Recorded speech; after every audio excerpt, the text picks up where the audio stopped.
Bonjour, je suis Gombo, artiste visuel, et je suis ici à Salvador de Bahia dans le cadre de la réalisation d'une exposition qui s'intitule Pano da Costa. Je suis donc artiste visuel et je réalise de la sérigraphie inspirée du textile wax hollandais. Comme vous pouvez le voir, ce sont des textiles qui se composent de photographies, de dessins, de textes, et qui ont vocation à délivrer des messages politiques, sociétaux, poétiques. Dans le cadre de cette exposition, j'ai réalisé des œuvres en collaboration avec des créateurs de mode et nous avons également convié une artiste brésilienne à participer, la grande Goya Lopez, qui est une figure ici du design textile à Salvador depuis une quarantaine d'années. Cette œuvre est la pièce centrale de l'exposition. Elle représente l'hybridation culturelle qu'on peut retrouver ici à Salvador de Bahia, notamment à travers l'histoire du textile. Au centre, vous avez la bayanaise avec sa robe traditionnelle, composée d'une broderie qu'on appelle Richelieu, broderie à l'origine importée d'Europe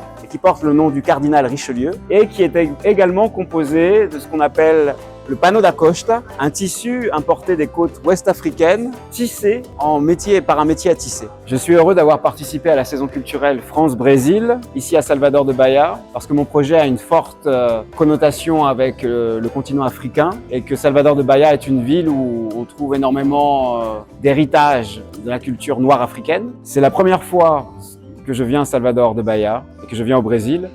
Et j'ai adoré cette ville parce qu'on y trouve une culture noire très forte. Et les gens ici sont très fiers de leur héritage africain. Ils cherchent constamment à le valoriser. Ils sont très fiers de l'hybridation culturelle qui s'est créée ici entre le Brésil, le Bénin, la culture Yoruba. Et ça a été pour moi extraordinaire de passer 3 mois ici à Salvador. Eu quero agradecer do fundo do meu coração a gente daqui em Salvador. Obrigado. Eu vou ficar muito triste de voltar na França, sério.